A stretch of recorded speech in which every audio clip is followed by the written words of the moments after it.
derniers temps, on est un peu pressé. On n'a même pas le temps de faire la louange, même pas le temps de traduire parce que j'ai besoin d'avoir tout ce temps pour enseigner. Et ça va faire des dimanches consécutifs qu'on sort un peu avec 15-20 minutes de retard parce que l'enseignement est tellement profond que nous sommes obligés de déborder. Vous allez nous excuser pour la louange, vous allez nous excuser pour l'interprète parce que j'ai vraiment besoin d'économiser tout ce minute pour enseigner. Nous avons commencé un enseignement sur la délivrance. Sur la délivrance, on va nous lire Psaume chapitre 30, verset 3. C'est la première lecture, on se tient debout juste pour cette première lecture et puis le reste de l'enseignement, on sera assis. Je demande aux bien-aimés de nous lire le livre de Psaume chapitre 30, verset 3. Nous allons comprendre et c'est là que nous allons continuer notre enseignement. Que Dieu bénisse toi qui es là, présent. Je t'encourage à être là parce que les mesures sont prises. Gardons nos masques. Quand on rentre dans l'église, on sait, il y a du gel à la porte, on met. Essayons de garder tous nos masques. C'est très important. On protège tout le monde. Il faut pas. Un enfant de Dieu n'est pas sans foutiste. Un enfant de Dieu, c'est un respectueux des règles. Jésus dit, les autorités, respectez vos autorités. C'est-à-dire que quand une autorité dit quelque chose, il faut respecter. Il ne faut pas dire il a foi. Ça aussi, beaucoup des enfants de Dieu ne connaissent pas. Ça, il faut bien connaître. Donc, la foi n'exclut pas le respect de l'autorité. Donc, notre bien-aimé va nous lire ça. Psaume chapitre 30, le verset 3. Je vais demander aux bien-aimés d'ouvrir plus celles qui sont derrière. Parce que là, ça fait beaucoup de bruit avec l'extérieur.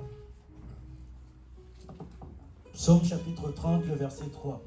La Bible nous dit, « L'Éternel, mon Dieu, j'ai crié à toi et tu m'as guéri. » Verset 4. « Éternel, tu as fait remonter mon âme du séjour des morts. Tu m'as fait revivre loin de ceux qui descendent dans la fosse. » Amen. Alléluia. Alléluia. On peut s'asseoir. Ce parole, c'est avec ça que nous commençons. David dit, Éternel, tu as fait revivre mon âme. Tu as retiré mon âme du séjour de mort. Pourquoi un homme comme David dit de telles paroles aussi puissantes, aussi poignantes dans la Bible? Il dit, tu as fait remonter mon âme de ce jour de mort. Il dit, tu m'as fait revivre. Revivre, ça veut dire que je vivais, j'ai connu la mort, maintenant je suis en train de revivre.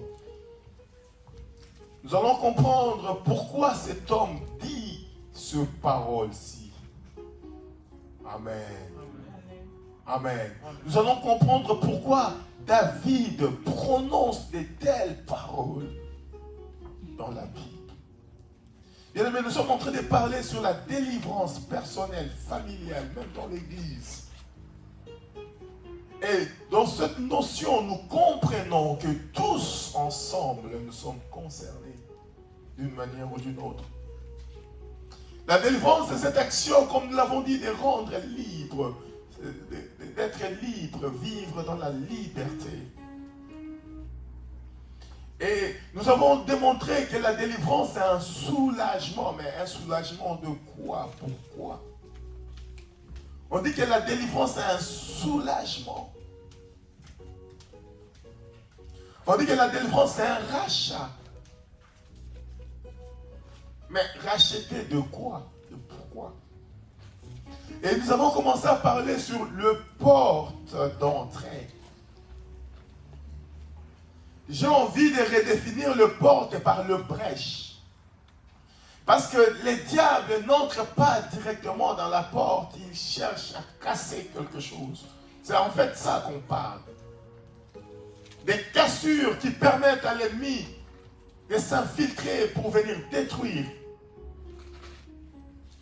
De brèches que le diable crée ou que nous créons ou que dans nos familles arrivent. Vous savez, j'ai regardé brèche, ils disent vraiment, c'est une ouverture faite de manière irrégulière dans un mur. C'est-à-dire qu'au départ, Dieu a créé l'homme selon sa pensée. Dieu a mis la divinité dans l'homme. Et le diable, pour venir, la première tentation, le diable est venu casser ce mur. Cette bonne relation entre Dieu et l'homme, au travers d'une brèche qu'il a trouée, qu'il a creusée, au travers du péché.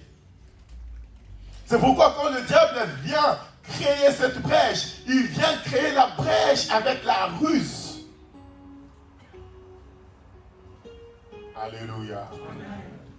Si vous avez froid là où vous êtes, vous fermez la fenêtre, surtout si vous avez un enfant, mais si c'est bon, vous laissez. Le diable vient créer la brèche pour permettre à s'infiltrer, à casser, à amener une rupture dans la vie de l'homme, entre l'homme et Dieu. Et au travers de cette rupture, le diable est venu faire son œuvre. Et c'est la même technique, la même stratégie qu'il amène devant Dieu lorsqu'il arrive pour Job. Dieu lui dit, as-tu vu? Mais je me suis posé la question le dimanche passé, mais qu'est-ce qu'il est parti faire au milieu des enfants de Dieu? Il n'avait rien à faire. Il n'était pas convié à la réunion. Il dit, Seigneur, c'est parce que tu le protèges. Par ces paroles, ça prouve que c'est un homme qui a tenté plusieurs fois la vie de Job. Et il n'est pas arrivé à ses fins. Quand quelqu'un dit parce que tu l'as protégé, comment sait-il que Dieu protège cet homme s'il n'a pas tenté? C'est-à-dire qu'il avait déjà fait son œuvre au départ dans la vie de Job. Et c'est que Job ne savait pas que le diable venait tout le temps le tenter, mais il ne savait pas que la protection divine était sur lui. Et le diable est fier de dire à Dieu, c'est parce que tu le protèges, c'est pourquoi je n'arrive pas. C'est parce que, et vous allez voir, quand Dieu enlève la protection, une condition, il dit, ne touche pas son âme, mais j'enlève ma protection. On va voir le dégât qui vient crier en un temps record dans la vie de Job. La Bible dit, le premier jour seulement, où la protection n'était plus, Job a tout perdu. Le premier jour. Le premier jour, quand Dieu lui dit, maintenant il n'y a plus la protection. Dieu a gardé juste l'âme. Il dit, fais ce que tu veux. On va voir que le premier jour, Job reçoit en espace de quelques minutes une succession de mauvaises nouvelles. Une succession de mauvaises nouvelles. Commençons par ses finances, commençons par son activité et allons jusqu'au niveau de ses enfants. C'est un homme qui a reçu une succession de mauvaises nouvelles en espace de quelques minutes. La Bible est claire là-dessus dans le livre de Job. Il dit, quand l'un venait, quand il partait, l'autre venait, quand il partait, l'autre venait, quand il partait, l'autre venait. Je ne sais pas ça a pris combien de minutes, mais c'est en espace de quelques minutes, cet homme reçoit de mauvaises nouvelles.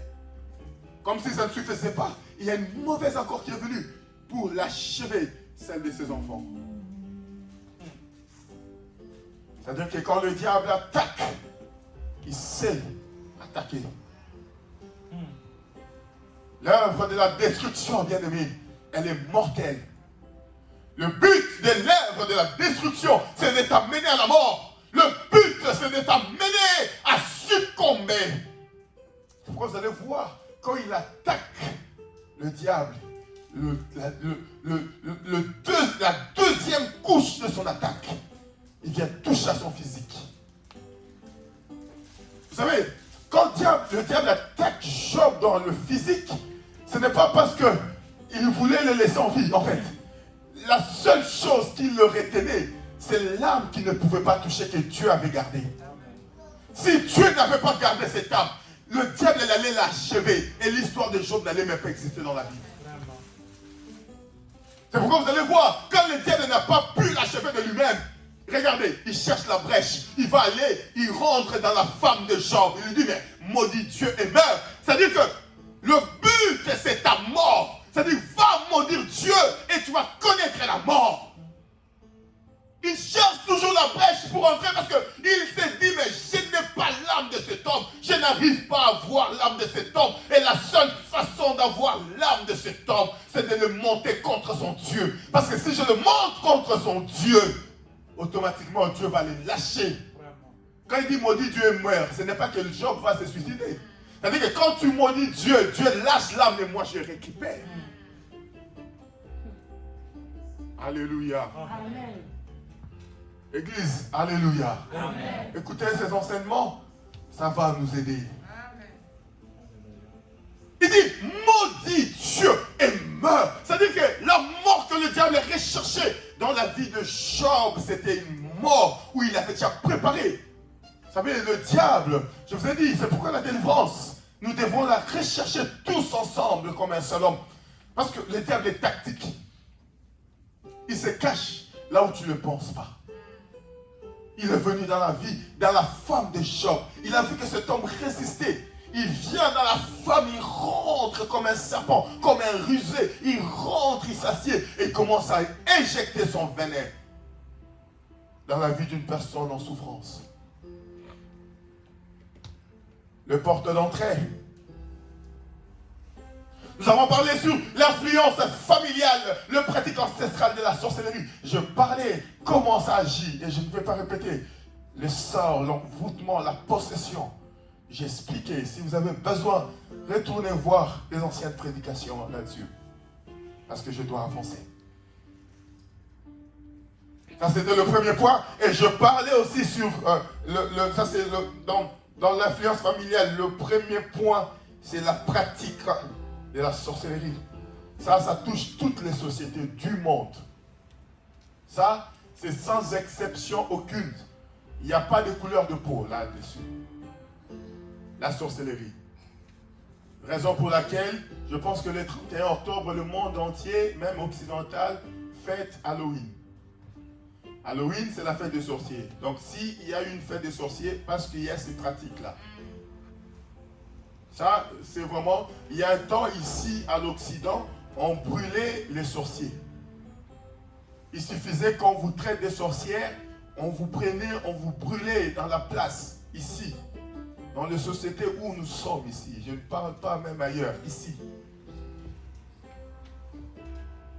Il y a des histoires sur la sorcellerie que les gens parlent. Il y a même des films qu'on a tournés ici actuellement. Et aujourd'hui, dans la société où on vit, on s'est tourné plus sur la magie. Et la magie, ils ont déguisé la sorcellerie comme étant la magie, parce que la magie, ils appellent ça comme étant une science. Donc la sorcellerie, en devenant une science, impossible de tuer les gens. Mais on peut la pratiquer librement. Et on donne toujours l'image de la magie comme quelque chose qui nous fait rire. Quelque chose qui nous apaise. Or, c'est des portes que le diable ouvre parce qu'il capte l'imagination au travers de ça.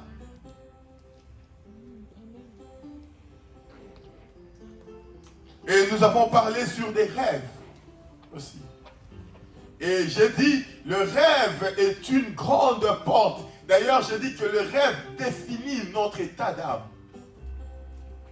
Parce que dans le rêve, comme j'ai dit, il y a même de grands psychanalystes comme Freud, comme Carl Gustav. C'est des gens qui ont réfléchi sur les rêves.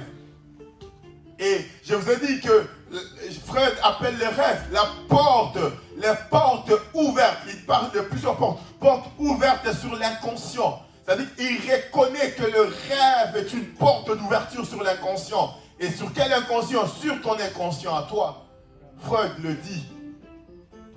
Et il va plus loin, il dit, le rêve c'est le langage codé de l'âme. Ça, je l'ai démontré le dimanche passé. Et par le langage codé, Gustave, lui, quand quelqu'un venait au rendez-vous chez lui, la première des choses, il posait la question, qu'est-ce que tu rêves? Qu'est-ce que tu vois dans tes rêves? Mais pourtant un scientifique, mais pourquoi il va aller rechercher dans le rêve?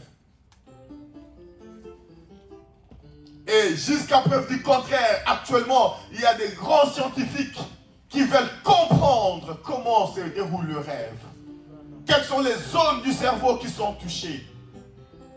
Pourquoi on rêve? Ça reste encore de mystère. Et quand vous allez lire la Bible, vous allez comprendre. Ce n'est pas seulement actuellement, même avant Jésus-Christ, Nabucodonosor, Joseph, c'est des gens qui ont rêvé. Joseph, même quand il a rêvé, ne connaissait pas l'explication. Il est parti dire son rêve mais j'ai rêvé, il y a ça. C'est son père qui interprète. Et quand Joseph arrive en prison, les panetiers et les chansons rêvent aussi. Joseph interprète à leur place. Et nous voyons que deux personnes rêvent la même nuit, mais avec deux significations différentes. Dans l'histoire de Joseph. C'est-à-dire que l'une des personnes, Joseph dit, tu seras rétabli. C'est-à-dire que son rêve était le symbole de sa vie, de son avenir, de son âme. Et quand Joseph interprète le rêve, il dit, toi, dans 3 jours, tu vas être rétabli dans tes fonctions. Et l'autre, enthousiasmé d'entendre de telles paroles, dit, je veux aussi dire la mienne. Ma vision, mon rêve. Et là, Joseph lui dit, mais toi, dans 3 jours, tu seras tué. Deux personnes y rêvent la même nuit. Ça symbolisait leur état d'âme et leur futur. C'était le langage codé de leur âme. Et on voit dans deux personnes, deux explications. C'est en fait significatif. Et en même temps, symptomatologique. Alléluia. Donc significatif, en même temps symptomatologique, c'est-à-dire que ça montre l'état des âmes de ces deux personnes. Et nous voyons l'histoire, si nous lisons dans le livre de Genèse, nous allons voir comment ça s'est réalisé. Les deux rêves. Et je parle à l'église, aux enfants de Dieu, faites attention à ce que vous rêvez souvent. Ça montre l'état de votre âme. Je parlais plusieurs types de rêves, je les ai montrés ici. Il y a ce que toi tu fais par ta pensée. Faire attention. On a lu la Bible, on a dit les gens qui ont faim quand ils rêvent, qu'ils mangent, ils se réveillent, il n'y a rien. Et on a montré dans la Bible que les rêves peuvent provenir de l'imagination de ce qu'on voit. Et il faut faire attention. Tu n'aimes pas la personne, tu rêves qu'elle est sorcière, ne viens pas dire, pasteur, j'ai rêvé que telle maman est sorcière. Non, ça c'est ton imagination. Il faut faire attention. Alléluia. L'église est détruite parce que les gens viennent, ah pasteur, j'ai rêvé telle maman, elle est sorcière. Oui, mais tu ne l'aimes pas au départ, déjà. Déjà, quand tu n'aimes pas quelqu'un, c'est difficile que Dieu vienne te montrer son état d'âme. Parce que tu es emporté par les sentiments. Le véritable rêve, c'est des rêves qui arrivent. Il n'y a pas d'antécédent. Dieu te montre et te révèle des choses. Et souvent, dans le langage de Dieu, il y a le caractère répétitif. C'est-à-dire que, pourquoi répétitif? Parce que Dieu insiste. Alléluia. Vous allez voir que quand Jésus est né, Jésus n'est pas né tout seul. Avant qu'il naisse, Ésaïe a prophétisé. Avant qu'il naisse, Moïse a prophétisé. Avant qu'il naisse, c'est-à-dire que les gens ont commencé à parler de lui avant sa venue. Amen. Alléluia. C'est-à-dire que le caractère répétitif, l'insistance du Seigneur, pour montrer que quand la chose va se réaliser, il a insisté plusieurs fois. Et souvent, dans le caractère de Dieu, il y a souvent ce caractère répétitif pour montrer l'insistance et la confirmation. J'ai dit, faites attention aux rêves des morts, aux rêves des réclamations, aux rêves rétrogrades que vous faites. Aux rêves des limitations que vous faites. Ça impacte la vie. Donc d'où l'importance de connaître les rêves. Toi qui es ici, tu rêves toujours de ta grand-mère qui est décédée. Fais attention. Elle te parle, pourquoi seulement à toi? Il n'y a plus de relation entre les vivants et les morts. Alléluia. Lorsque Saoul est parti consulter le mort, la Bible dit, le mort qui est venu, il a prophétisé en mal. Vous savez que Samuel a prophétisé en mal en revenant de la mort. La Bible dit, comme les choses ne marchaient pas, Saoul est parti consulter les gens qui appelaient les morts. Parce qu'à l'époque, on avait encore la possibilité d'appeler une âme dans le séjour de mort. On n'avait pas encore scindé. Parce que dans le monde spirituel, le ciel n'est pas encore ouvert. La Bible dit, je suis allé préparer une place là où je serai, vous serez aussi. Ça, c'est le monde spirituel des choses. C'est-à-dire que dans le monde spirituel, le ciel reste encore fermé. Dieu est seul avec les anges. C'est-à-dire que les âmes qui meurent en Christ vont en un lieu de repos. On peut appeler les saints d'Abraham, que Jésus-Christ lui-même a montré. Il dit qu'il donne la parabole, il dit, le pauvre Lazare et le riche. Lazare meurt en premier, il est parti. On a cru qu'il est parti. Et en deuxième, il y a le riche qui meurt. Et c'est là qu'il se retrouve que lui, il est dans le séjour des morts, mais l'autre, il est dans le sein d'Abraham. C'est-à-dire que Dieu a catégorisé en attente du ciel. Alléluia. Alléluia. C'est-à-dire que dans la vie des enfants de Dieu, il faut bien comprendre la parole de Dieu. Ce que tu rêves peut limiter ton avenir. Il faut faire attention aux rêves. Et puis, nous sommes retournés à l'influence familiale. Nous avons parlé sur...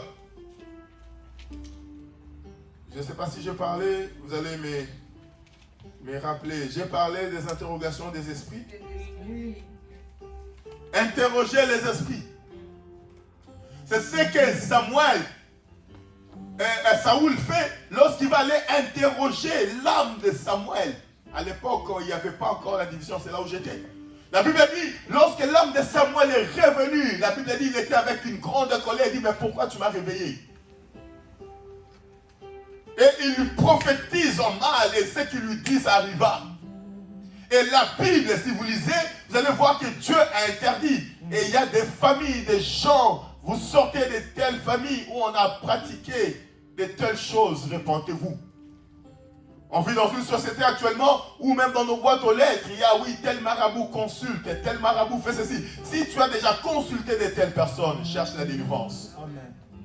Il y a des gens qui pensent que pour avoir un bon mariage, il faut aller faire des fétiches, il faut aller faire du vaudou. Si tu as fait de telles choses auparavant dans ta vie, répands-toi. Les conséquences sont graves. Amen. Alléluia. Amen. Et puis j'ai commencé à parler sur le troisième point, parce que j'avais dit sur la famille, on garde encore. Sur l'influence famille, on garde encore. Il y aura d'autres points qui vont arriver. J'enseigne en fonction de ce que l'Esprit me dit. Nous avons on a commencé à parler sur le péché en général. Et le premier péché qu'on a touché, c'est l'inceste. Une grande porte d'entrée, l'inceste. Vous allez comprendre pourquoi l'inceste est une grande porte d'entrée. Je vais continuer aujourd'hui avec l'inceste aussi. Et je vais parler aujourd'hui encore du deuxième point du péché en général, qui est l'adultère et l'impudicité. Ce sont deux brèches que le diable crée pour attaquer la vie. Et puis, nous allons continuer. Alléluia. Amen. Sur l'inceste, nous allons lire Genèse chapitre 19, verset 31.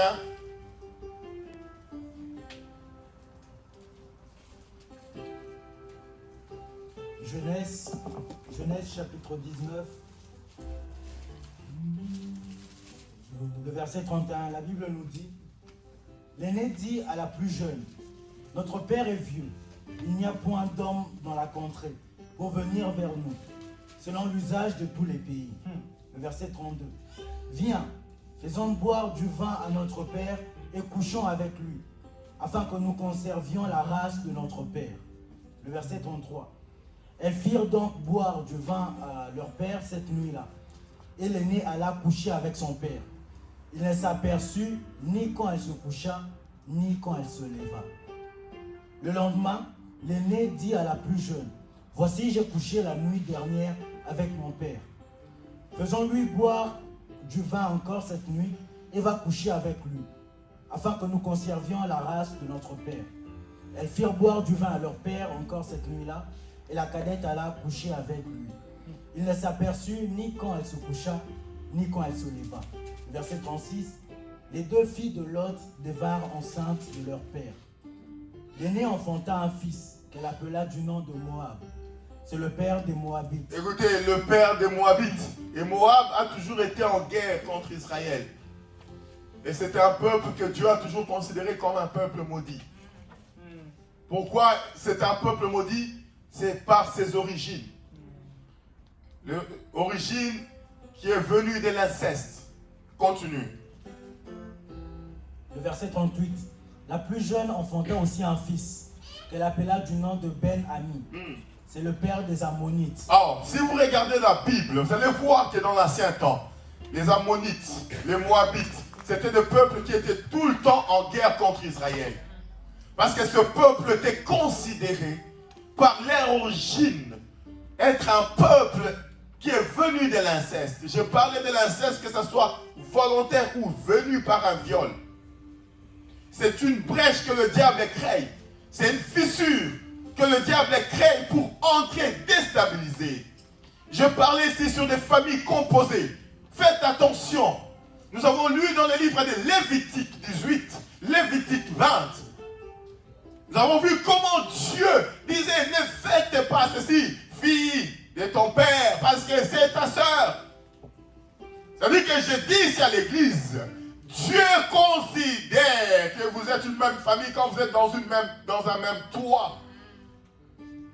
Le mari de ta mère ou la femme de ton père n'est pas la femme de ton père, c'est ta mère. Ce n'est pas le mari de ta mère, c'est ton père. Écoutez très bien la nuance que Dieu fait. Automatiquement, si cet homme ou cette femme qui est venu dans la vie de l'un ou de l'autre arrive dans votre famille, automatiquement, même si cet homme ou cette femme avait des enfants ailleurs, au moment où il rentre dans la maison, vous devenez la famille. Alléluia. Chez Dieu, il n'y a pas demi-sœur, demi-frère. C'est-à-dire que pour Dieu, au moment où vous êtes dans le même toit, et c'est là que le diable vient frapper souvent dans le lien de l'inceste. Alléluia. Alléluia. Amen. Donc faites attention, parce que c'est une des portes qui crée beaucoup de problèmes dans l'avenir et dans le futur des hommes. Quand vous allez regarder Moab, ça a toujours été un peuple problématique. C'est par ses origines. Et dans le livre de Lévitique, Dieu insiste. Écoutez, vous allez dire, mais ça c'est que le pasteur prêche. C'est l'ancien temps. 1 Corinthiens 5, verset 1. Vous allez voir, là, l'apôtre Paul. Parce que ces choses, Paul ne pouvait pas comprendre qu'à Corinthe, on pouvait retrouver des choses comme ça. Et les Corinthes, c'est parmi l'église que Paul a beaucoup réprimandé à cause de sa marche. 1 Corinthiens, chapitre 5, oui. Le premier verset. La Bible nous dit, on entend dire généralement qu'il y a parmi vous de l'impudicité et une impudicité telle qu'elle ne se rencontre pas même chez les païens. Oh, ça veut dire qu'on entend parmi vous qu'il y a, c'est pourquoi j'associe inceste et impudicité. Il y a une impudicité qu'on ne retrouve même pas chez le païen. Vous savez, aujourd'hui même à l'église, on retrouve des impudiques à tel point que même dehors on ne les retrouve pas. Il suffit de mettre un frère, une soeur, de gérer quelque chose. Fais des faits, tu vas trouver ça ensemble. Ils sont ensemble, derrière ton dos. Il suffit de prendre un frère, de gérer les jeunes filles. Fais des faits, tu vas trouver seulement derrière là. Il est en train d'abuser des enfants d'autrui. Toi, tu es venu prier ou venu voir qui est beau à l'église. Et l'apôtre Paul est en train de dire, il y a une impudicité qu'il n'y a même pas chez le païen. Écoutez, il déplore quoi? Verset 2. La Bible dit, toujours au verset 1, oui. C'est au point que l'un de vous a la femme de son père. Oh, c'est au point que l'un de vous, il dit même chez les païens, ces choses, c'est une abomination. On ne le retrouve pas au point que l'un de vous a la femme de son père. C'est-à-dire quand il dit ça, ça veut dire qu'il y avait un frère à l'église qui était comme ça, qui sortait avec la femme de son frère et de son père. Oh, Lévitique dit, tu ne découvriras pas la nudité de la femme de ton père, car c'est ton père. Et l'apôtre Paul remarque ces choses à l'église de Corinthe. Il dit, il y a de telles choses, mais qu'on ne retrouve même pas chez le païen. Une telle abomination qu'on ne voit même pas chez le païen. Au point que ces choses, regardez ce qu'ils font. Ils détruisent la vie. Je vais vous montrer la conséquence. Les choses, pourquoi je parle de ces choses? Parce que nous devons lutter pourquoi. Je vais demander à l'église tout entière. Vous allez... Écoutez ce que Job dit. Lorsque les gens viennent pour le consoler, parce qu'ils ont dit, le malheur ne peut pas venir seul. Si toi tu es là, malheureux, c'est qu'il y a un problème. Écoutez, Job 31, c'est un enseignement, je donne beaucoup de versets. Je parlerai aussi aujourd'hui, si tout va bien, d'une autre porte. Je vais vraiment aller rapidement parce que j'ai beaucoup de choses à dire. Amen. On a encore le temps. D'une autre porte qui est sur les images. Vous allez me rappeler si j'oublie ou si je vais terminer. C'est très important que je parle aussi de ces images-là. Dites-moi, c'est ma pasteur. Vous me rappelez même 5 minutes, je vais l'introduire aujourd'hui. Job 31, verset 1. Job chapitre 31, le verset 1. La Bible nous dit, « J'avais fait un pacte avec mes yeux, et je n'aurais pas arrêté mes regards sur une vierge. » Oh, c'est-à-dire que Job dit, j'ai fait un pacte avec mes yeux, et que je n'arrêterai pas mes yeux sur une vierge. Alors là, il te dit pas sur une autre femme. Parce que Jésus dit, celui qui regarde la femme avec de mauvaises pensées a déjà commis l'adultère. Alléluia. Alléluia. C'est-à-dire que même, tu vois l'adultère là qu'on parle maintenant ici, c'est maintenant puissant. Donc, actuellement, tu n'as même pas besoin d'aller jusqu'à l'acte. Ta pensée est une des portes que le diable utilise pour t'emprisonner. Lis verset 9 à 12. C'est que toujours du chapitre 31 là. Le verset 9, la Bible dit, « Si mon cœur a été séduit par une femme, si j'ai fait le guet à la porte de mon prochain, que ma femme tourne la meule pour un autre. » Oh, écoutez, Job est en train de dire, si j'ai fait les guets, c'est-à-dire que si je suis allé prendre la femme de l'autre, si mes regards se sont tournés, c'est-à-dire en quelque sorte, si j'ai commis l'adultère, il dit que ma femme tourne le met chez un autre, c'est-à-dire que moi je puisse mourir. C'est-à-dire que l'adultère et l'inceste amènent la mort. Il dit si, il conditionne, il dit si ces choses se sont retrouvées en moi, que les conséquences que ces choses amènent, que je le vive. Vraiment. Que les conséquences que les choses amènent, que je le vive. Il dit, si j'ai fait les guets, si je suis allé chez la femme de l'autre. Vous savez, on vient un temps. Récemment, il s'est passé une histoire vraie. Les gens qu'on connaissait aussi, vrai. Je vous dis vrai.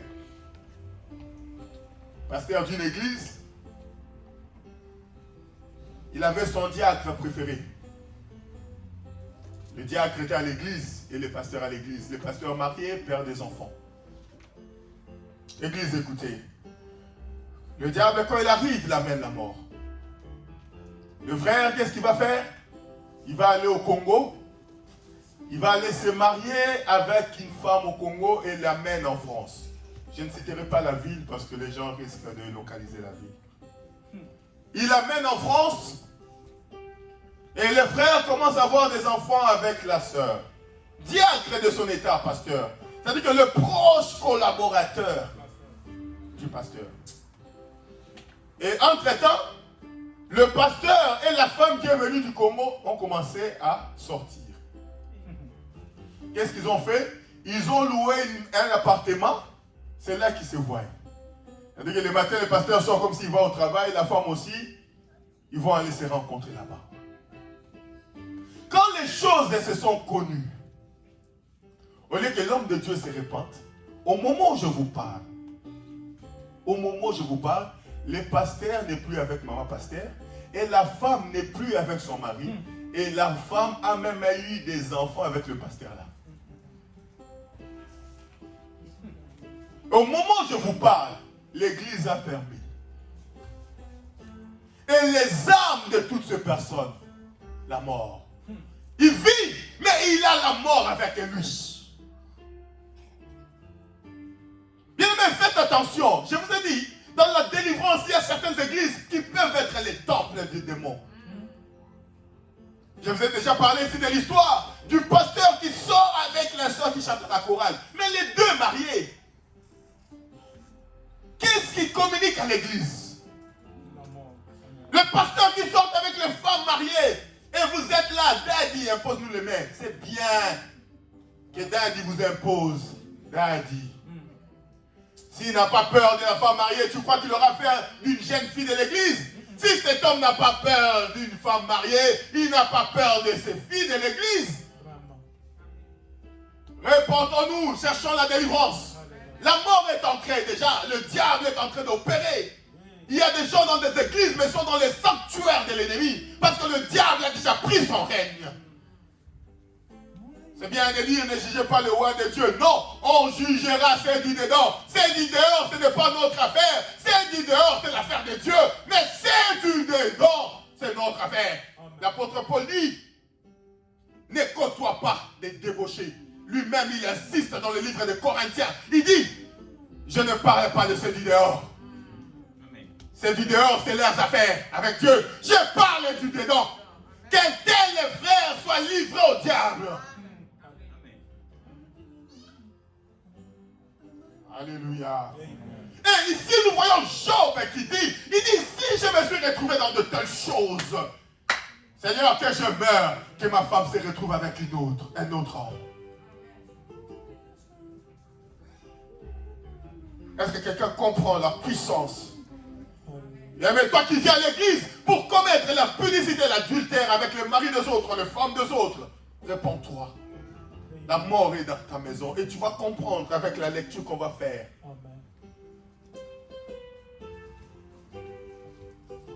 Il y a un homme qui a chanté, j'ai cherché l'église et je l'ai trouvé dans le monde et le monde dans l'église. C'est vrai. Les gens se sont comportés. Vous savez, à l'église, c'est le seul endroit où c'est plus facile de draguer. Alléluia. Amen. Il suffit de venir avec l'esprit. Dieu m'a montré. Dieu, j'ai vu le Seigneur. Quand ma sœur, tu sais, j'étais dans les rêves, je vois une Ferrari rouge qui est en train de tourner. Et puis je dis, mais tiens Seigneur, qui est dans cette Ferrari-là? Alléluia. Et puis je te vois sortir avec la robe. Je dis, mais tiens Seigneur, elle est mariée avec qui? Et puis je vois, on me donne la bague. C'est facile, hein? Alléluia. Amen. Dieu m'a dit, c'est facile. Dieu dit à tout le monde, amen. Amen. Oh, le jugement sera sévère. Amen. Il y aura des choses que Dieu dit. Je te dis ça quand? Alléluia. Méfiez-vous des gens, chaque fois qu'ils te voient, oh le Seigneur m'a montré. Toi Dieu te montre toujours, toi Dieu te parle. Il n'y a pas un moment où Dieu s'était. Alléluia. Amen. Surtout, excusez-moi. Vous savez, nous sommes tellement à la quête des choses, on veut connaître. Les gens, ils veulent toujours qu'on leur dise. Vous savez, comme je suis ici, si je commence à te dire, ah maman, Dieu m'a montré, c'est fini. Alléluia. Amen. C'est plein ici. Alléluia. Le jugement sera sévère. Les portes sont déjà ouvertes par l'ennemi. Continue le verset, on va beaucoup lire aujourd'hui. Sois un peu rapide, mon frère. Allez, temps. Si on n'a pas fini, on va continuer. Que ma femme tourne la meule pour un autre et que d'autres la déshonorent. Car c'est un crime, un forfait que punissent les juges. Oh. C'est un feu qui dévore jusqu'à la ruine. Oh, c'est un feu! Ces choses-là, c'est un feu! L'inceste, l'adultère, la publicité, c'est un feu! C'est un feu qui consomme! C'est un feu qui est punissable, c'est un acte, c'est un méfait.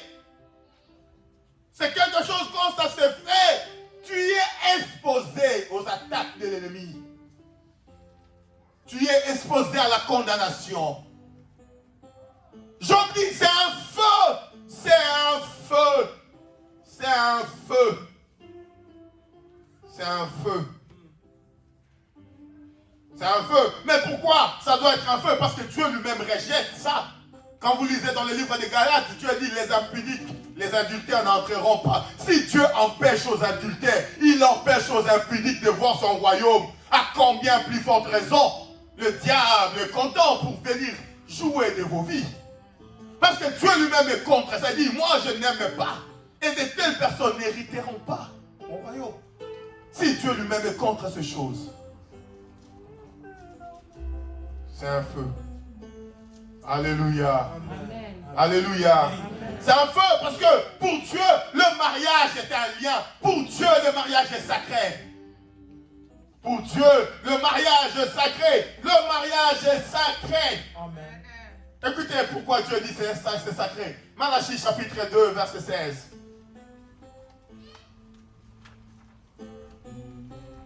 Je dis que personne ne sépare ce que l'homme et que personne ne sépare ce que Dieu a uni.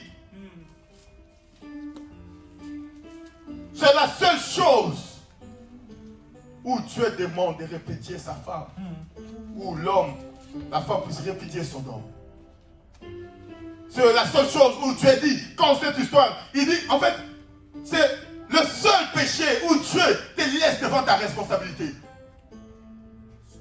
Alléluia. Je ne souhaite ça à personne. Vous savez, je donne un exemple. Je ne vais pas donner tout l'exemple. Tu vas dire, mon pasteur a donné mon exemple. Moi, si maman Sarah me trompe, je vais la pardonner, mais on va se séparer. Oh, est-ce que quelqu'un me comprend? Je vais la pardonner en tant qu'enfant de Dieu, mais on va se séparer. Si tu es contre moi, fais ce que tu veux. Mais moi, je ne veux pas supporter. Parce que Dieu, il laisse la possibilité. Il sait. Il sait que c'est quelque chose. Vous savez, c'est quelque chose, bien aimé. Bien aimé, cette histoire-là, quand ça arrive, pour même renouer les liens de la confiance, ça devient quasi impossible. Alléluia. Regardez dans les mariages où il y a des tromperies. La situation est encore pire qu'avant. Alléluia. Vous savez, pour le moment, je peux venir avec mon téléphone, je laisse sur la table. Ma femme ne va pas surveiller. Même s'il y a 50 messages qui rentrent, la seule question va me poser, mais qui t'écrit beaucoup comme ça? C'est tout, ça s'arrête là. Mais s'il y a tromperie, elle n'aura même pas besoin d'attendre 2 messages. Le premier message alerte déjà les cerveaux. C'est pas le mécanicien. C'est pas le numéro du mécanicien, parce que le cerveau est en alerte. Quelqu'un ne va plus vivre dans la paix. Or, la paix, c'est quelque chose de plus important. Jésus dit, je vous laisse la paix que le monde ne peut donner. Quand tu ne peux plus vivre dans la paix, même dans ton propre mariage, il y a un danger. Amen. Oh, la Bible dit, l'amour ne soupçonne pas. Maintenant, tu vis avec quelqu'un que tu soupçonnes. Vaut mieux ne pas vivre parce que l'enfer est à tes portes. Alléluia. L'amour ne soupçonne pas. Toi, tu l'as pardonné. Maintenant, la Bible t'interdit de le soupçonner. Aïe. Vous savez, les Français disent jamais 1 et 2 sans 3. Celui qui a déjà commis. Difficile. Bien aimé, prie Dieu. La chose la plus importante d'un chrétien, ce n'est pas le miracle. La chose la plus importante d'un chrétien, c'est sa relation avec un Dieu. Préserve ta relation avec un Dieu. Cherche ta relation avec un Dieu. Marche avec un Dieu. Cherche-lui. Crains Dieu. Seul, en groupe, cherche à le craindre. C'est la chose la plus importante. Parce que celui qui craint veille sur son âme. Le combat est dur. Et le diable, notre adversaire, il cherche la brèche pour rentrer, pour s'aimer la mort. Vous allez comprendre pourquoi on a lu Psaume 33. Vous allez comprendre au fil de mes idées. Cherche à la délivrance. Si de telles choses se sont retrouvées en toi, répands-toi. Si de telles choses se sont retrouvées en toi, répands-toi. Répandons-nous. Malachie 2, 16. Malachie chapitre 2, le verset 16. Car je hais la répétition, dit l'Éternel, le Dieu d'Israël. Je hais qu'on répudie une femme ou qu'on répudie un homme. Mais si vous lisez dans Matthieu, vous lisez dans le livre des Corinthiens, vous allez voir le Dieu qui est qu'on répudie, mais tolère cela à une condition. Est-ce que vous comprenez ce que je dis? C'est lui, il dit lui-même, il dit, je hais ça. C'est-à-dire que le divorce, ce n'est pas de Dieu. Bien aimé, si tu es là, tu as déjà divorcé, répands-toi aussi. Si ce n'était pas pour des raisons que Dieu a mis. Alléluia. Il dit, je hais. Je hais cela. Mais c'est la seule chose dans l'adultère où Dieu dit, tu peux. Est-ce que quelqu'un comprend ce que j'ai dit? Est-ce que quelqu'un comprend ce que j'ai dit? Vous allez maintenant comprendre pourquoi j'ai lié ces 2 péchés.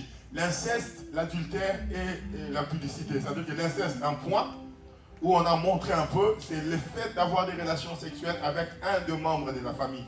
Et un des membres de la famille par rapport à l'inceste, ça peut être ton propre sang ou ça peut être un enfant adoptif. Au moment où cet enfant est dans la maison de ton père, au moment où cet enfant est dans la maison de ta mère, cet enfant est ton frère, cet enfant est ta soeur. C'est-à-dire que pour Dieu, au moment où il y a le prix du rachat qui permet l'accès dans la maison, automatiquement les liens se tissent pour Dieu. Et pour Dieu, quand un tel acte est commis, Dieu considère cela comme de l'inceste. Et dans l'adultère, c'est des hommes mariés ou des femmes mariées qui vont voir ailleurs. Et dans l'impudicité, c'est des gens, c'est pourquoi vous allez voir, l'impudicité en soi, c'est même une vie. On appelle ça l'immoralité sexuelle que les gens peuvent avoir. Vous allez maintenant comprendre les conséquences. 2 Samuel, chapitre 12. À la maison, vous allez lire chapitre 14, chapitre 15, chapitre 16. Vous lisez, moi je reprends juste des conséquences. 2 Samuel, déjà on commence le chapitre 11. Verset 2. 2 Samuel, chapitre 11, le verset 2. Écoutez maintenant. Écoutez, vous allez comprendre pourquoi David, pourquoi le premier verset. Vous allez voir maintenant le sens du premier verset. Un soir, David se leva de sa couche. Et comme il se promenait sur le toit de la maison royale, il aperçut de là une femme qui se baignait et qui était très belle de figure. David fit demander qui était cette femme. Et on lui dit, n'est-ce pas Bathsheba, fille d'Eliam, femme d'Uri, le Hétien? Et David envoya les gens pour la chercher. Elle vint vers lui et il coucha avec elle. Après s'être purifiée de sa souillure, elle retourna dans sa maison. Le verset 5. Cette femme devint enceinte et elle fit dire à David, je suis enceinte. Alors David expédia cet ordre à Joab. Envoie-moi Uri le Hétien. Et Joab envoya Uri à David. Uri se rendit auprès de David, qui l'interrogea sur l'état de Joab, sur l'état du peuple et sur l'état de la guerre. Puis David dit à Uri, descends dans ta maison et lave tes pieds. Uri sortit de la maison royale et il fut suivi d'un présent du roi. Mais Uri se coucha à la porte de la maison royale avec tous les serviteurs de son maître et il ne descendit point dans sa maison. On en informa David et on lui dit, Uri n'est pas descendu dans sa maison.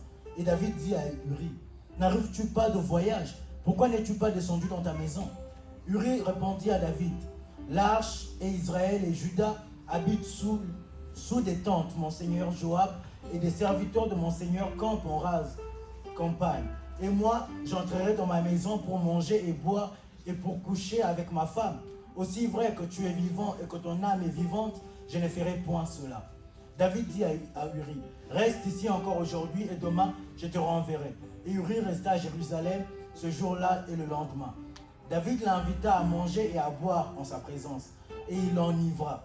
Et le soir, Uri sortit pour se mettre sur sa couche avec les serviteurs de son maître, mais il ne descendit point dans sa maison. Le verset 14. Le lendemain matin, David écrivit une lettre à Joab et l'envoya par la main d'Uri. Il écrivit dans cette lettre, placez Uri au plus fort du combat et retirez-vous de lui afin qu'il soit frappé et qu'il meure. Joab, en assiégeant la ville, plaça Uri à l'endroit qu'il savait défendu par des vaillants soldats. Le roi de la ville firent une sortie et se battirent contre Joab. Plusieurs tombèrent parmi le peuple, parmi les serviteurs de David, et Uri le Hétien fut aussi tué. Amen. Amen. Amen. Caca. Non, pourquoi tu es dehors? Caca. Oh, monte. Caca. Amen. Ici, vous allez comprendre la signification même du psaume 30. La Bible dit, un jour, David, le pays est en guerre.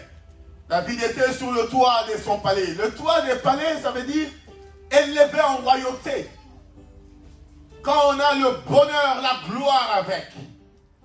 Comme un roi de renom. La Bible dit, David était sur le toit du sommet. Bien-aimé, toi que tu étais pauvre, que Dieu est en train de bénir, fais attention de ton élévation. Ne pense pas que quand tu es élevé, ceux qui restent en bas, ils sont inutiles, que tu peux t'en servir comme tu veux. La Bible dit, lui, il était au toit de sa maison et il regardait ce qui était en bas. Comme si ce qui était en bas, je peux tout me permettre. Attention, toi, homme de Dieu, où les gens te donnent du respect. Le respect n'est pas le signe de la domination. La Bible dit, c'est là que David a regardé, il a vu une femme qui se baignait, qui était très belle. Il pose la question, mais c'est qui? On lui dit, mais c'est la femme à autrui, c'est la femme à Uri. Cela n'a pas empêché David d'aller jusqu'au bout de ses pensées. On lui a bien dit que c'est la femme à Uri, un de ses soldats qui combattait. Imaginez-vous, son soldat était en guerre, en train de combattre pour la gloire de David. Et David est en train de chercher à coucher avec sa femme. On lui a bien dit, Uri est en guerre, mais c'est sa femme. La Bible a dit, David dit, ramenez-la. Porte. La convoitise, l'une des grandes portes aussi. Toi qui es là, qui convoite, attention à la convoitise. Le péché. La Bible dit, on a ramené cette femme. Et comme le péché ne vient jamais seul, un péché amène toujours un autre amène toujours, jusqu'à ce que ça t'enfonce dans le mal et dans la mort. La Bible dit, en ce moment, lorsque David connut la femme d'Uri, cette femme tombe enceinte, comme par hasard, elle tombe enceinte. Parce que le péché ne peut pas venir seul. C'est trop beau que ça devienne seul. Et David l'a pris. On lui a dit, mais la femme a envoyé le message. J'allais dire au roi, je suis enceinte. Comment je vais expliquer cet enfant? Parce que Uri n'est pas là. Comment j'expliquerai à Uri que je suis enceinte? Lui, il est en guerre.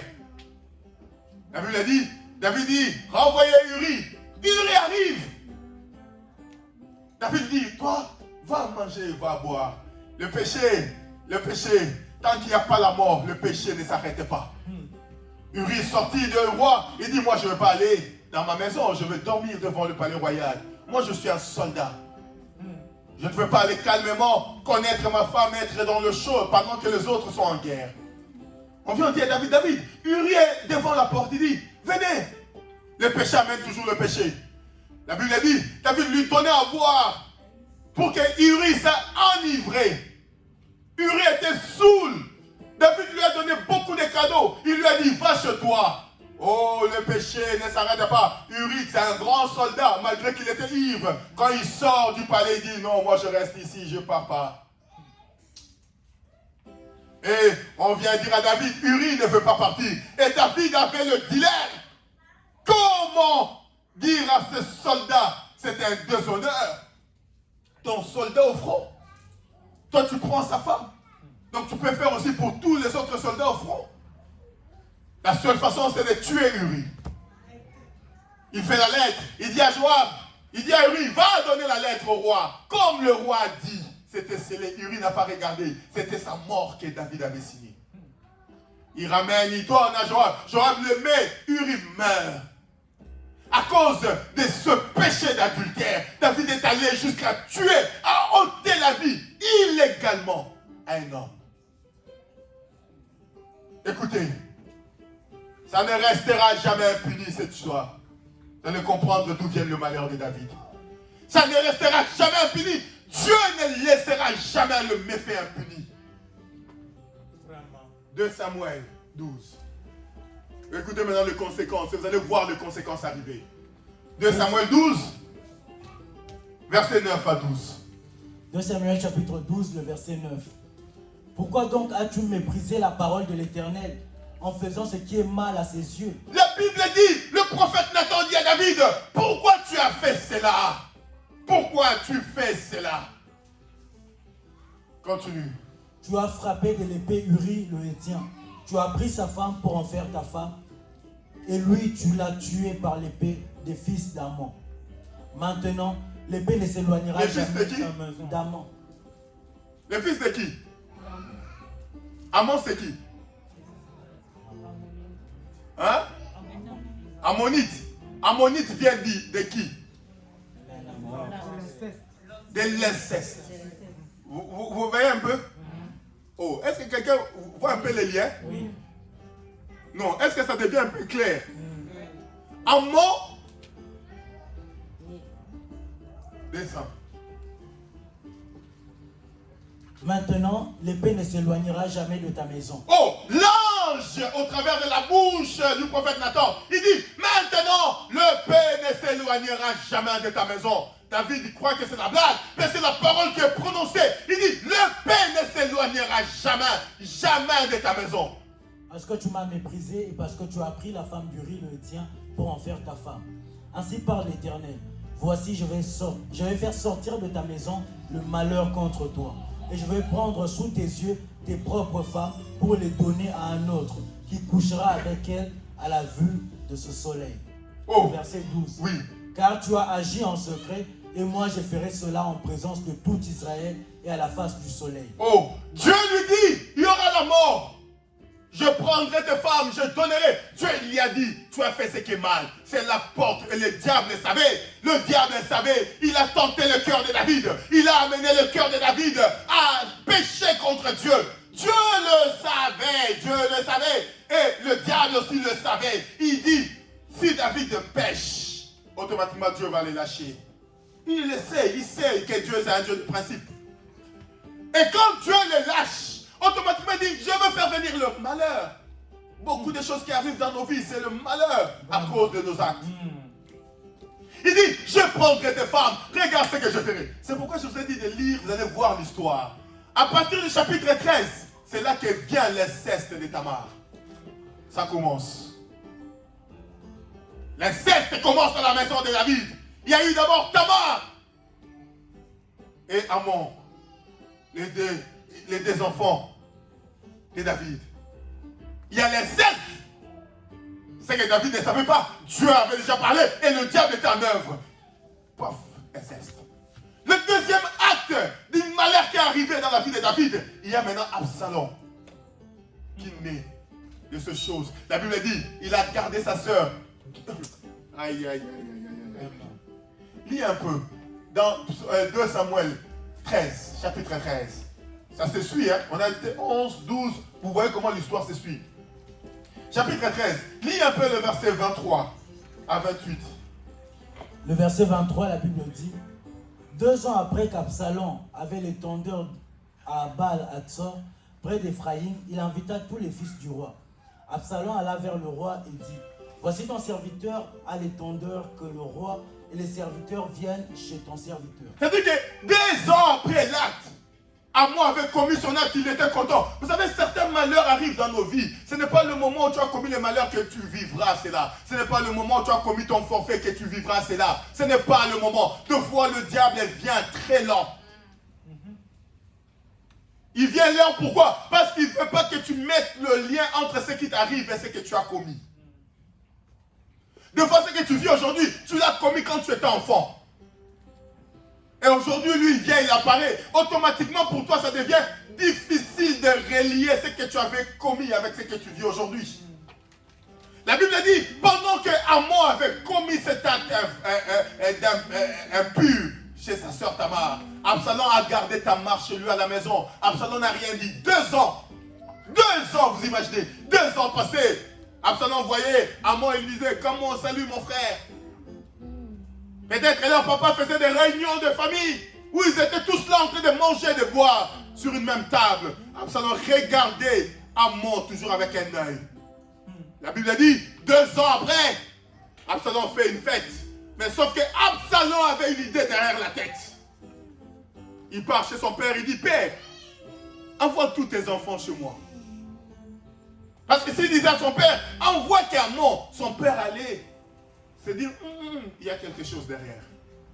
Il dit, envoie tous chez moi. On va manger, on va boire. Si vous lisez la Bible, vous allez voir. La Bible dit, à cause de l'insistance d'Absalom, le roi céda. Il dit, Amon aussi part. Et c'est que le roi ne savait pas que quand Amon partait, Absalom avait déjà prévu la mort d'Amon. C'est que Nathan lui avait dit. Parce que tu as commis ça, il y a le malheur. C'est que toi tu as fait en cachette. Moi je vais l'exposer. Il commence inceste. Il frappe on tue Amon. Alléluia. Alléluia. Il vient frapper pour tuer maintenant. Et vous allez continuer à lire l'histoire. Si vous lisez dans 2 Samuel 15, lisez un peu 2 Samuel 15, vous allez voir comment le malheur est arrivé à cause de ces choses. 2 Samuel 15, verset 13.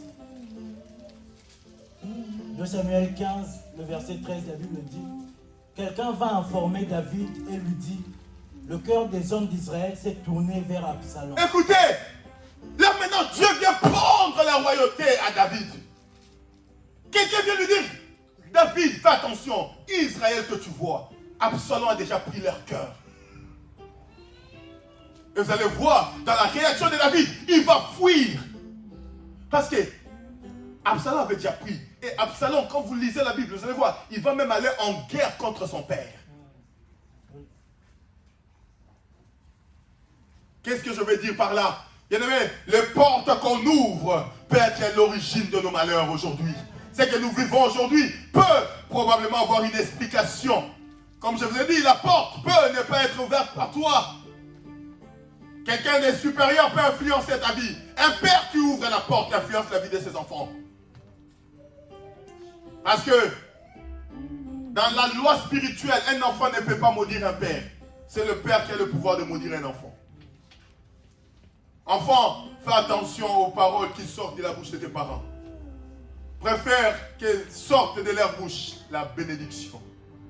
Vous savez, un père qui maudit un enfant, c'est très difficile d'enlever cette malédiction. Même Dieu, ça devient difficile pour lui.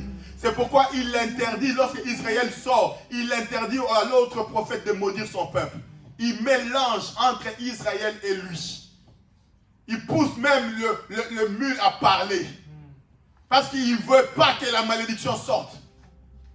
Un enfant qui est là cherche à tout prix. Tu sais pourquoi? Demain, ça peut te compliquer. Ça peut être une des portes de ton malheur. La Bible dit, seule la malédiction sans cause n'a pas d'effet. Mais si il y a eu quelque chose avec ton parent, ton père, ta mère, répare-le. Répare. Cherche que le bien sorte de leur bouche. Vous savez, moi quand je bénis mes parents, je ne cherche pas la récompense. Je cherche juste une parole. Et mon père me dit toujours en Chiluba, Zamba Koubenish. C'est-à-dire que Dieu te bénisse. Ça, c'est ce que moi je prends. Parce qu'il n'a pas de millions à me donner, mais la bénédiction du Père, c'est ce que moi je prends. Regardez, lorsque Jacob veut mourir, il bénit ses enfants. Quand il arrive chez Ruben, il dit: Ruben, toi qui au départ étais le fruit, le premier, maintenant, c'est plus possible. Et vous allez voir dans la bénédiction de Jacob, il bénit les fils de Joseph. Et ces fils de Joseph ont la bénédiction jusqu'à actuellement. Alléluia. La bénédiction du Père, même si ce n'est pas mon message, est très important dans la vie des enfants. Enfants, vous qui me suivez, qui êtes là, cherchez la bénédiction de vos parents. N'allez pas à la contre de leur volonté. Quand bien même tu as tes idées, mais je pense que cherche la bénédiction. Cherche à tirer d'eux de bonnes paroles. Alléluia. Alléluia. Et nous allons voir dans la vie de David, Dieu a prononcé des paroles et Dieu ne pouvait plus rien faire. Il dit, le malheur, la mort viendra. Avant mort, le fils que David avait eu avec la femme d'Uri est mort en premier.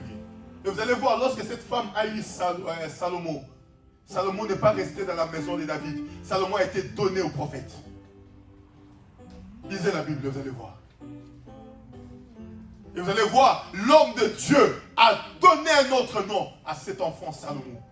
Il lui a donné un nom. Il lui a dit, tu es aimé de Dieu, tu es appelé de Dieu. Il a changé ce nom pour l'enlever sous cette malédiction. Alléluia. Alléluia.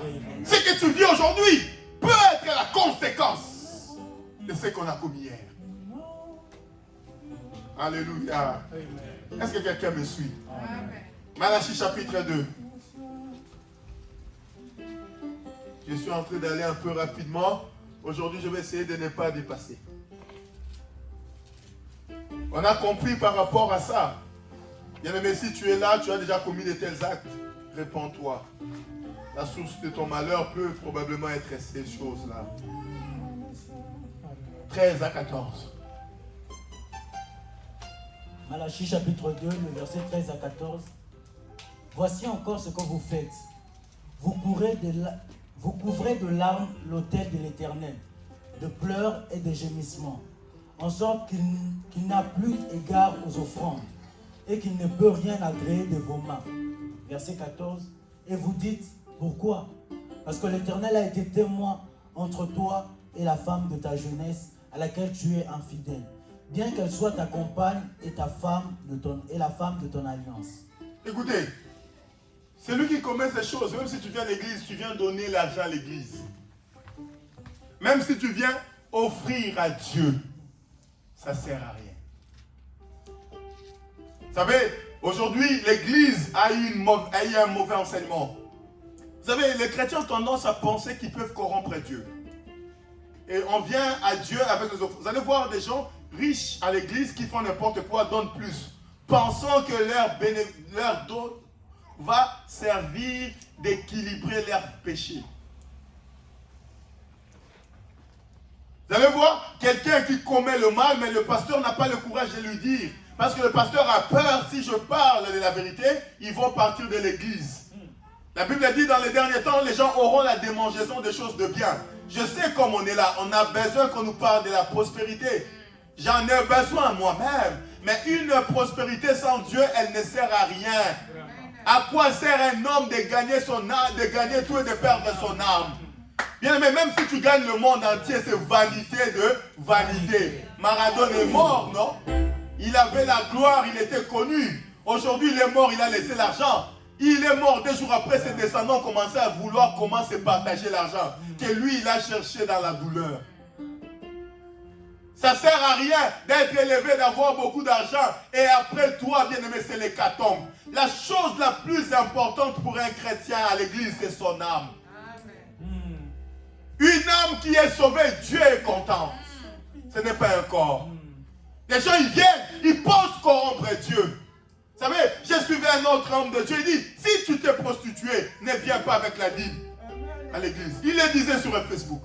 Il dit, mange cet argent. Il dit, je te fais sacrificateur, mange ton argent. Tu ne peux pas ramener à l'église ce qui est souillé.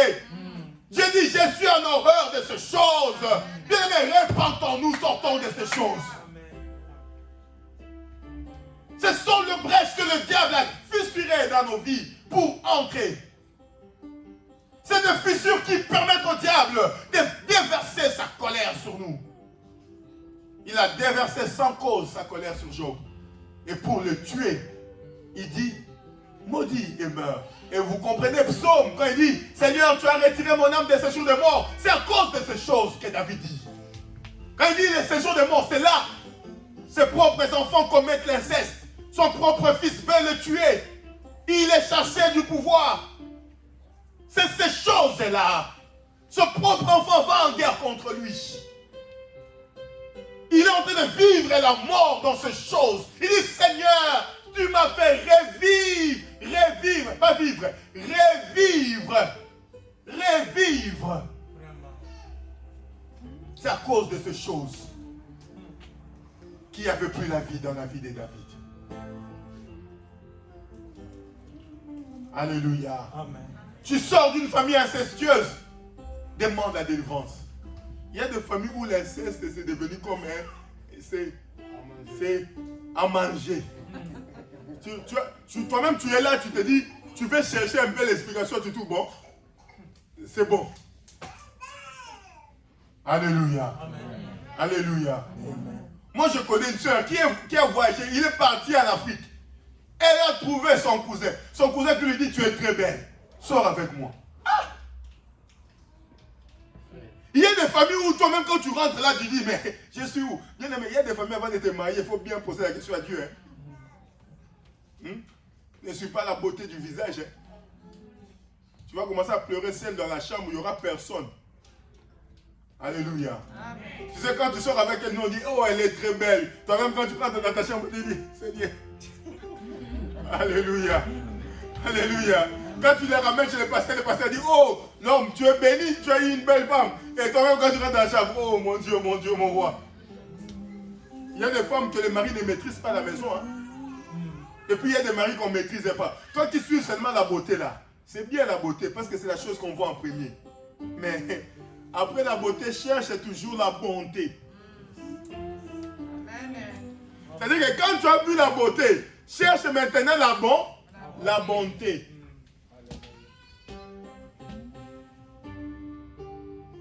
Alléluia. Parce que ces choses amènent la mort. Je vais entamer un autre point, le point 4. Je vais entamer un point qui est lié à la pensée. Parce que la pensée peut être une des grandes portes qui amène nos vies dans la captivité. Et le premier point dans ça, c'est les images. Et je parlerai sur des films pornographiques et autres qui créent un grand désir pour t'amener dans la captivité. Et souvent dans ce film-là, quand on vous interdit, vous, de regarder ça, vous croyez comme si les parents ne veulent pas. Vous savez, nous, on a grandi en Afrique où même les bisous ont switché la télé. Alléluia. Toi, c'est même si maintenant on commence à marcher comme ça, on voit quelqu'un se donner le bisou, on regarde.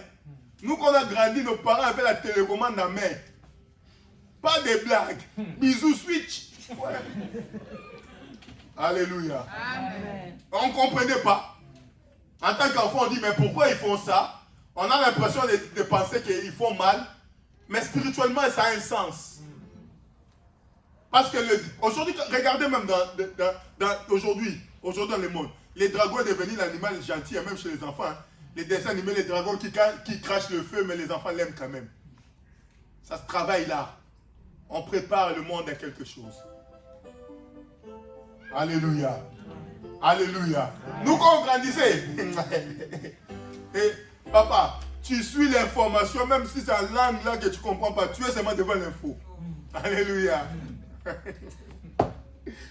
Tu passes de l'information au sport. C'est-à-dire que si tu termines le sport, tu passes au dessin animé. Mais actuellement, même les dessins animés des enfants, il faut surveiller. Parce qu'il y a même des bêtises qui passent par là. Le plus grand message satanique passe par ces choses. Un parent doit contrôler ce que ses enfants regardent. Un parent doit contrôler ce que sa maison regarde. Toi, tu regardes seulement des jipettes là, ici. Bien aimé, ne t'étonne pas aussi quand tes enfants viendront avec des jipettes et des marées à la maison. Bien aimé, parce que dans l'imagination, le diable crée des choses. Moi, j'ai vu un pasteur, il fait l'erreur, il me donne son ordinateur pour que je travaille. Je commence à travailler à l'ordinateur, je vois quelque chose qui sort. What? Le pasteur a téléchargé des films pornographiques dans l'ordinateur. Pasteur avec l'église. C'est la source de femmes et de maris de nuit. Ça crée des complications dans le mariage et dans la vie. Alléluia. Pasteur. Mais qu'est-ce qui arrive à ces pasteurs? À cause de ce film, un jour, on était à la permanence. À la permanence, on est en train de prier. La nuit, on priait. Le pasteur, sa femme était hospitalisée. Le pasteur va aller dans la chambre de la nièce de sa femme parce qu'il veut coucher avec cette fille-là.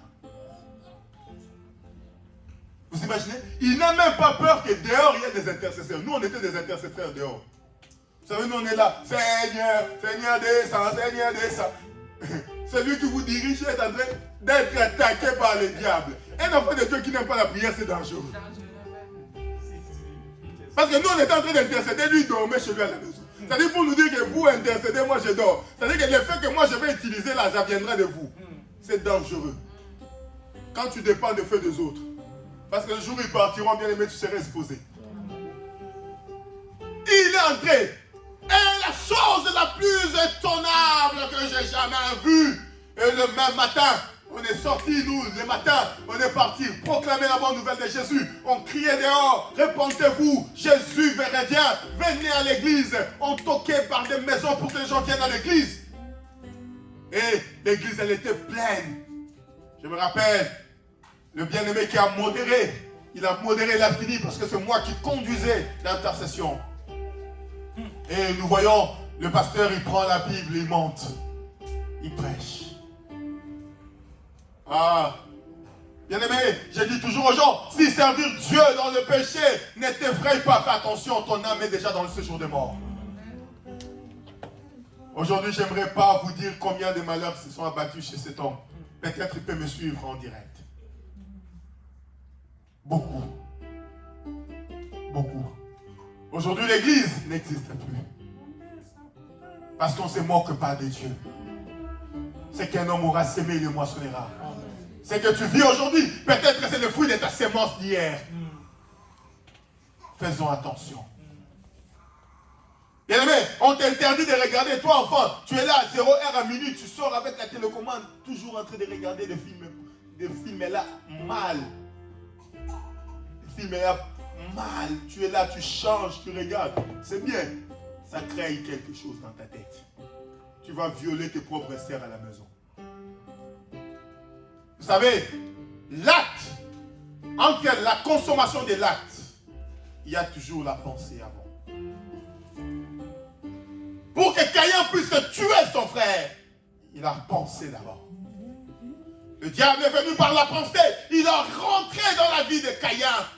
Et la première des choses que Caïn commence à ressentir, c'est la jalousie. Comment lui, c'est accepté, moi ce n'est pas accepté.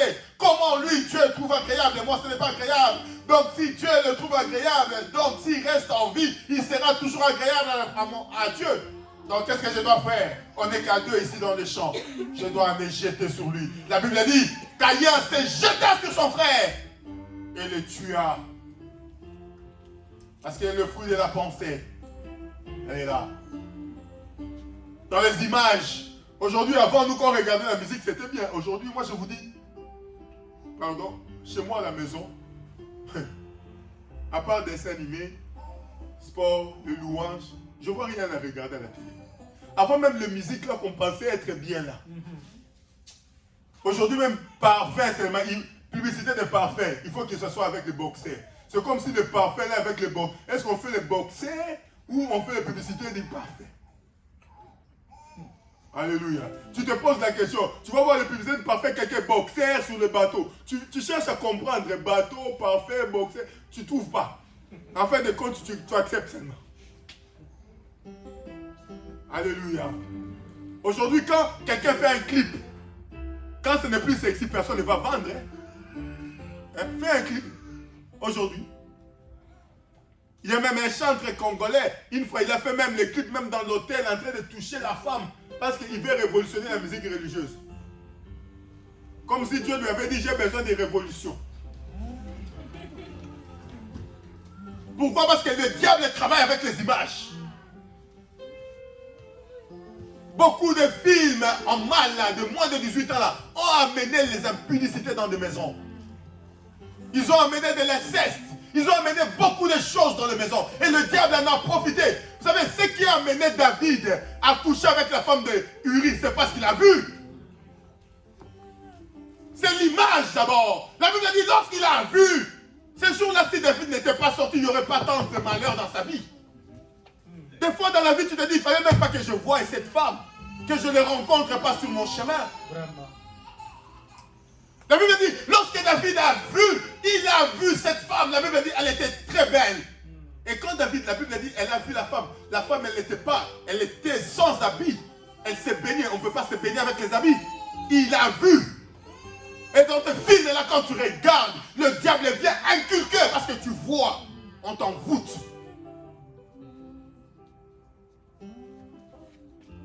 Imaginez l'ordinateur de l'homme de Dieu rempli de films pornographiques. Et là, il te dit, Dieu est bon. Tu cherches la bonté de Dieu. Est-ce que c'est dans des films qu'il regarde ou la bonté, vraiment bonté? Répentons-nous.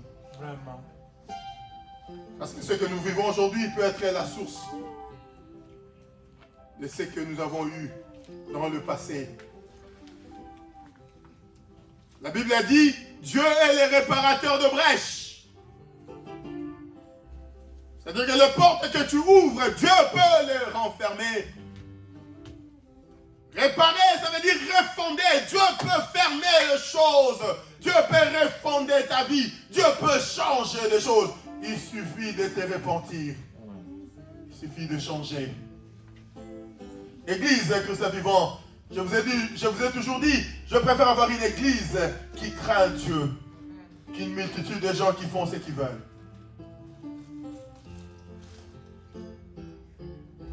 Et un autre point, encore qui peut être l'ouverture de l'ennemi, c'est les blessures antérieures du passé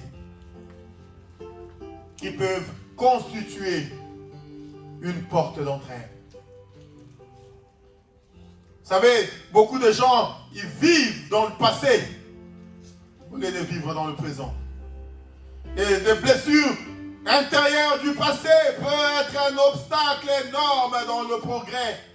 Tu en as besoin, tu as besoin de délivrance. L'une des raisons qui a poussé Absalom de tuer son frère, c'est les blessures du passé. Son frère regardait Absalom, mais Absalom avait la rancœur sur lui. Parce qu'Absalom était blessé au fond de son intérieur. Si Amon n'avait pas violé sa sœur, Absalom ne l'aurait pas tué. Si Absalom l'a tué, c'est parce que le cœur d'Absalom n'était pas prêt à pardonner. Le cœur était lourd. Le cœur était rempli de cicatrices du passé non réparées. Les enfants de Dieu vivent avec ces genres de cicatrices. Un homme qui t'a trompé. Malachie dit, ce que j'ai contre toi, c'est cette femme de jeunesse que tu as trahie. Il y a des hommes et des femmes. Vous avez commencé, vous étiez bien au départ parce que vous étiez pauvre. Dieu a commencé à te bénir. Tu as acheté une voiture, tu as acheté une maison. Tu t'es cru au sommet du monde comme David. Il était au toit de son royaume. Il regardait, il s'est cru qu'il était tout permis de faire dans sa vie. Et ce genre de choses, ça blesse les femmes ou ça blesse les hommes avec qui vous êtes. La femme de ta jeunesse est blessée. Elle se dit, mais Seigneur, ce mari que j'ai eu dans ma souffrance, aujourd'hui c'est lui qui me fait ça. Cette femme que j'ai connue dans ma jeunesse, c'est elle qui se comporte comme ça. Les blessures antérieures du passé. Les chrétiens doivent lutter avec les blessures antérieures. Vous allez voir, lorsque Jacob meurt, les fils de Jacob, la Bible dit, ils avaient peur de Joseph. Ils se sont dit, nous allons lui dire que notre père nous a dit qu'il ne faut pas qu'il nous tue. Mais ce qu'eux ne savaient pas, Joseph avait déjà pardonné. Les blessures intérieures peuvent être la source de beaucoup de malheurs dans des familles, même dans des relations interhumaines. Parce qu'on se rappelle, le diable vient toujours nous rappeler ce qu'ils ont fait et ce qu'ils ont commis en nous. Et si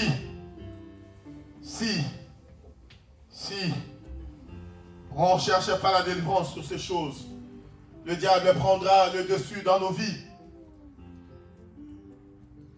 Alléluia. Amen. Alléluia. Amen. Le pasteur, tu as connu quand l'église elle était à 5 personnes. Aujourd'hui, c'est l'homme invisible. Ton cœur est blessé parce que tu te dis, mais cet homme, je le connaissais. Bien-aimé, ne te fie pas aux hommes, mais fie-toi à Dieu. Amen. Pour arriver à pardonner, trouve-toi la raison de dire, il n'y a que Dieu qui ne m'abandonne pas. Amen. La chose la plus importante, ce n'est pas la relation avec l'homme, mais la chose la plus importante, c'est ta relation avec Dieu. Amen. Les hommes viennent après, ils viennent avec leur somme de déception, mais tu sais que Dieu reste fidèle. Amen. La Bible dit, parce que tu es fidèle, tu répondras à nos prières. La seule personne fidèle, c'est Dieu. La seule personne fidèle, c'est Dieu. La seule personne fidèle, c'est Dieu.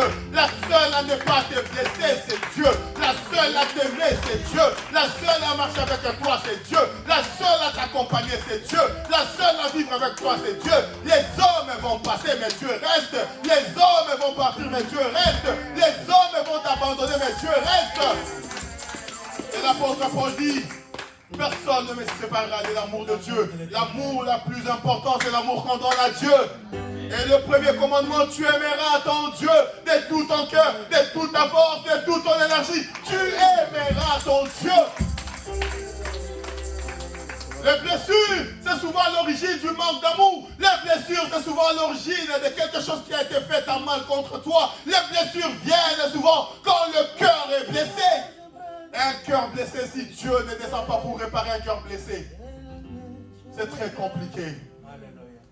Bien-aimé, si tu vis des blessures intérieures, cherche la réparation parce que c'est un moyen de te blesser. Imaginez-vous Job quand Dieu l'a restauré. Et si Job avait des blessures contre sa femme, il n'allait plus avoir des enfants avec elle. Parce que sa femme, elle a été aussi, elle a poussé aussi son mari au bout. Les blessures par rapport à un copain avec qui on était un bon copain d'enfance, on vivait bien et Dieu l'a élevé, s'est séparé, il est parti. Bien, mais ne regarde pas les hommes. Les hommes peuvent te blesser, les hommes peuvent te décevoir. Alléluia. Les hommes, la caractéristique de l'homme, c'est la déception. L'homme déçoit toujours, toujours, toujours. Un homme qui ne te déçoit pas, c'est la faveur qu'il a obtenue de Dieu. Amen. L'homme déçoit par sa marche. L'homme déçoit par ses promesses. L'homme déçoit par ses idées. L'homme déçoit par ce qu'il dit. Mais Dieu reste fidèle. Nous vivons avec des familles compliquées. Nous vivons avec des hommes compliqués. Nous vivons avec des femmes compliquées. Avec des chefs compliqués. Mais bien aimé, ne laisse pas un homme prendre ton cœur. Pardonne tout ce qui te font du mal. Jésus dit, pardonne-leur car ils ne savent pas ce qu'ils font. Imaginez-vous que Jésus mourait avec les blessures intérieures dans son cœur. Qui l'ont trahi? C'est des hommes qui ont vu des miracles. Qui l'ont trahi? C'est des hommes que Jésus a nourris. Qui l'ont trahi? C'est des hommes que Jésus a fait des miracles chez eux. Qui l'ont trahi? C'est des hommes qui ont vu la pêche miraculeuse. Qui l'ont trahi? C'est des hommes qui ont mangé la manne. Qui l'ont trahi? C'est des gens qui l'ont guéri de fièvre. C'est des gens qui l'ont guéri de folie. C'est des aveugles qui l'ont donné la vue. C'est des gens qui ont vu la main de Dieu. Ils l'ont trahi. Ils l'ont vraiment trahi. Et Jésus lui met la trahison sur le compte de l'innocence, de l'inconscience. Ils ne savent pas ce qu'ils font. Seigneur, pardonne. Ils ne savent pas ce qu'ils font. Les blessures intérieures. Nous allons continuer, bien-aimés. Nous allons demander à Dieu dans la prière maintenant. Seigneur, nous avons écouté ta parole. Nous voulons, Seigneur, que tu répares nos brèches. La Bible dit, Dieu est le réparateur de brèches. Dieu est le réparateur de brèches. Dieu est le réparateur de brèches. Bien-aimé, élève-toi. Oh, prends une position. Commence à demander à Dieu, Seigneur, répare le brèche que j'ai ouvert. Répare le brèche de ma vie. Commence à prier, demande à Dieu de réparer de brèches dans ta vie. Demande à Dieu de réparer de brèches. Demande à Dieu de réparer.